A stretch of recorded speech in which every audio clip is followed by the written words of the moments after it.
insane, you know what I mean? Like a million new people. And I don't know about you guys, we plan on growing. And you guys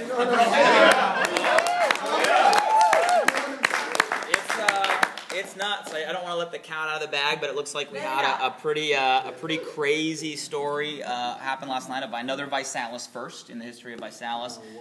Broke today. You'll start hearing that story hit the wires and hit Facebook and everything in the next couple days.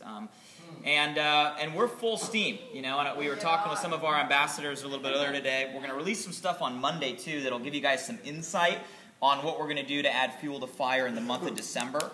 And then go full swing. I mean, absolute full tilt to a whole other level as we go into the new year, and we'll talk a little bit about that when we kind of close out tonight. So it's a humbling thing to be a part of. Nate was asking me in the back, like, how does it feel like, right? It's one of those things, you know, I'm one of 3 people that has been with ViSalus since it was an idea. Right? Have any of you guys ever had a good idea before? Yeah. Have you guys ever taken a shower before? You've had an idea, right? I mean, everybody's had a good idea, but to watch an idea unfold over the last, coming up on 7 years, you know, it's been an awesome experience. But today, I mean, it's just an interesting, humbling place to be. It's like every day there's some new opportunity coming in, some new door opening. I mean, the caliber of individuals that are being attracted to this company is fascinating. And not just from a promoter level all over North America. Now it's to the point where my office in Beverly Hills fills every single day with some of the top executive talent that wants to come work for us, you know, literally just to be a part of what they think is a shift in an industry. I'll tell some stories tomorrow in front of everybody, but it's crazy. Like yesterday I was interviewing a former CEO of a $400 million company that wanted to come in and work as my VP of sales, you know, and I mean people that are walking away from massive opportunities because they see where the vision of ViSalus is unfolding to them. That's cool. And you guys, it's because of you. I mean, you're the one, you know, the promoters across the community are the ones that are creating this ruckus and creating this story and creating the electricity that's attracting these people.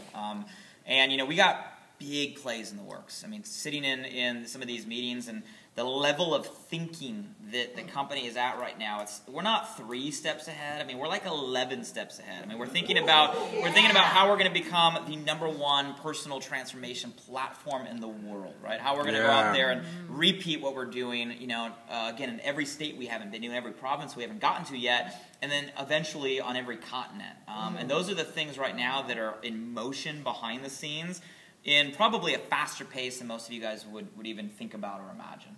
So that's just some of the ideas. And you know, I want to talk to you guys a little bit about on a leadership level of why.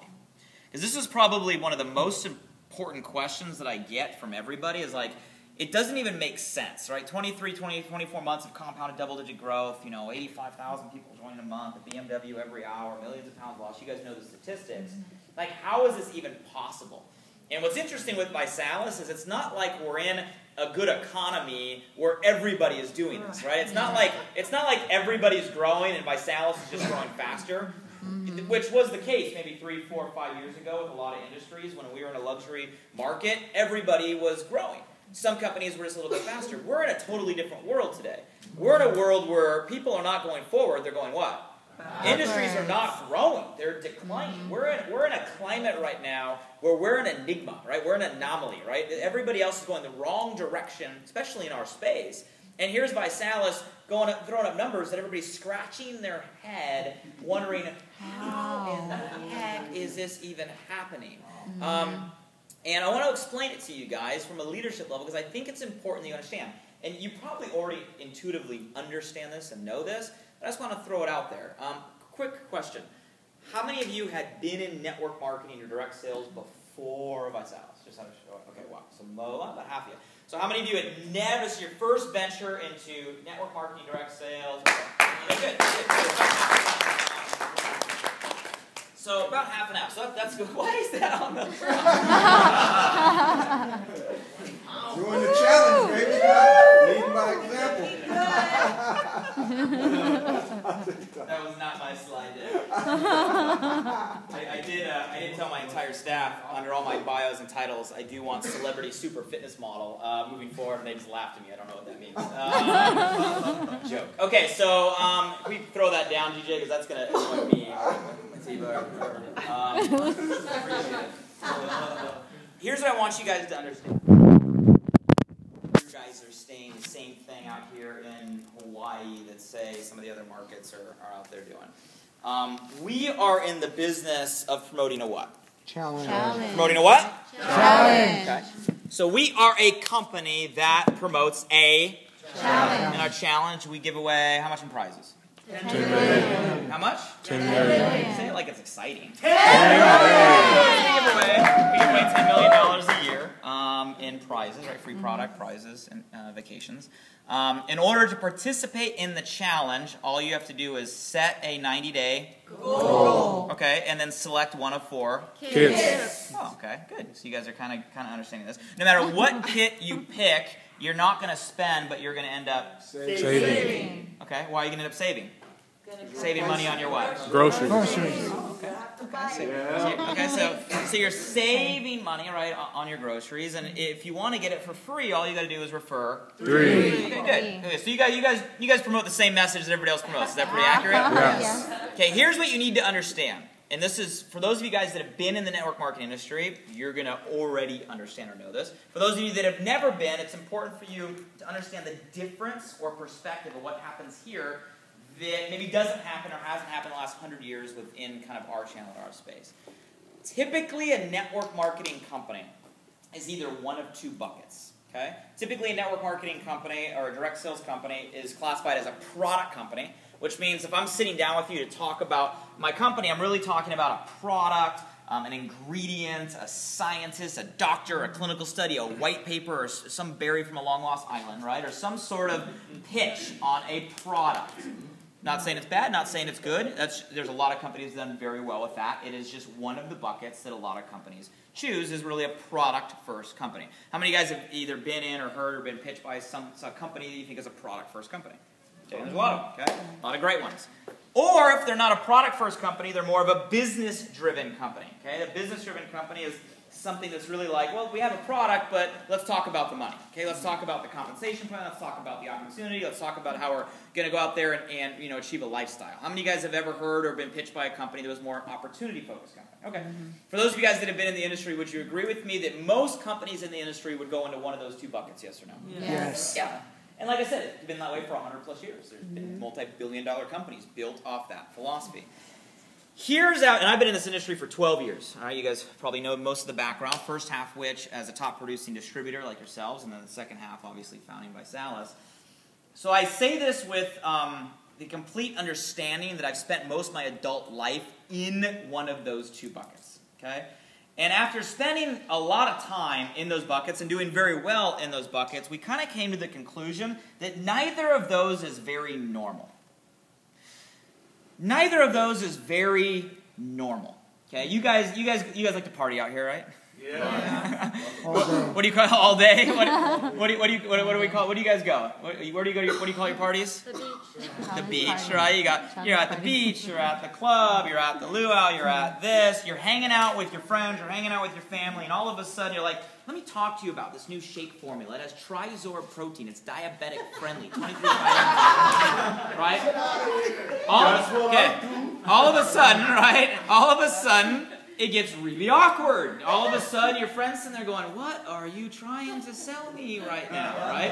All of a sudden, right, you get you feel weird in that pitch, right? Or you're at the same party with the same group, and all of a sudden you're like, let me talk to you about this ground floor business opportunity, okay? I need to put you on the phone with my upline expert, right?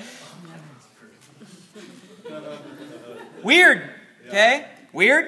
Yes. Not really normal? Kind of uncomfortable? You don't get invited to the next party? True? That's most of the industry. It's been most of the industry. One of those 2 pitches for 100 years. It's still most of the industry today. Which is why, in my opinion, network marketing, direct sales, multi-level, whatever you want to call it, generally gets a black sheep attitude. It's generally kind of a taboo thing. And the reason is, generally, it's not very normal. Okay?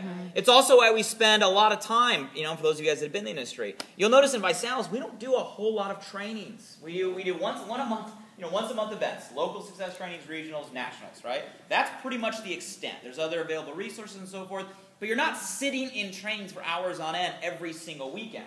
right? We're not sitting here trying to teach you how to, get outside your comfort zone, overcome objections, understand the sales pitch, how to do this, how to do that.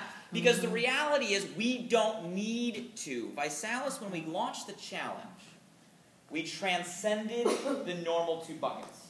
We are neither a product company, right? Do we have products? The answer is yes. Yeah, but that is not our pitch, right? We have amazing products, amazing science, amazing doctors, amazing this, but that's not what we recommend talking about. And we're definitely not a comp plan first company. We're definitely not someone that leads with the business opportunity. Do we have a great comp plan? Do we have an earnings opportunity? Do we have rewards? Absolutely. But that's not the message that we recommend talking about. We're neither of those. We decided to promote a what? Challenge.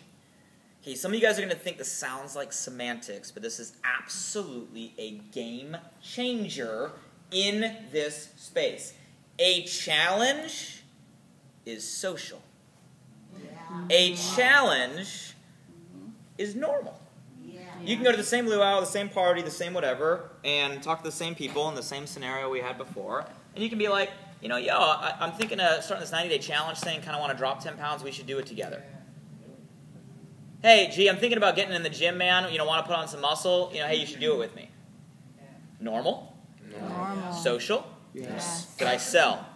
Was there awkwardness? You guys, I need you to understand, those conversations, right?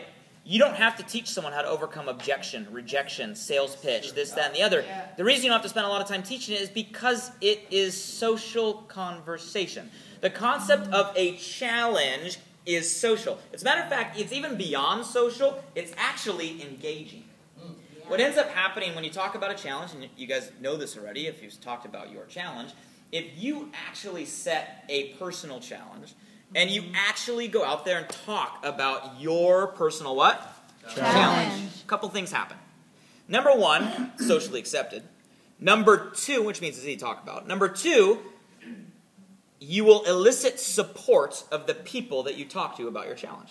You will not find many people that you know and have really relationships with that are not going to support you if you're moving positively towards some sort of personal goal over 90 days. Does that make sense to all of you guys? Yes, They're going to support you. At the very least, they're going to support you. Here's the irony of the third thing.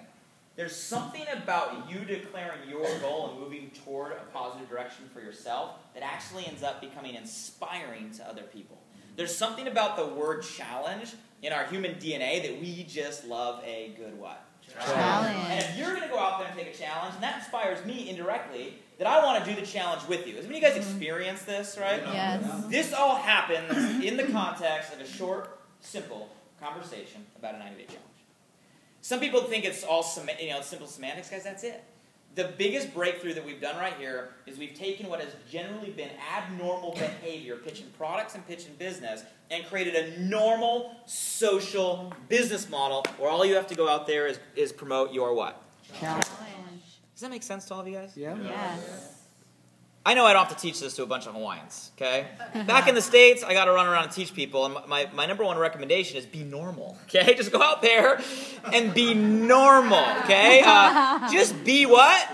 Normal. If you just be normal in promoting this business, you're going to become very successful in promoting this business, right? But you just want to be normal. You want to be social. And keep it that way. Set a challenge goal, right? Be conversational about it. Don't try to be someone that you're not. Don't try to change your language. Don't try to do anything different than what you would normally do. Our message is natural, it's normal, it's social, and all you got to do is share it. Now, there's one more layer to this, okay? It's not just that simple. There's one more layer. From a business level, you have to understand what this allows us to do. Because we have a normal social business. You guys following me so far? Yeah. We have a normal social message, right? A normal social conversation. That allows us to tap into a bigger market than anybody's ever been able to do within our space before. I'll explain it to you. And actually, I'll draw you some pictures. Last study that I read, or data that I read, said that 4% of the population knows and likes network marketing.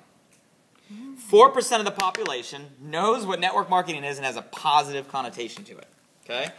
Which means, if you are going out there and tailoring your message to a network marketer, i.e., this long dissertation of some product pitch that makes this product different than that product different. You guys realize that the average consumer does not care?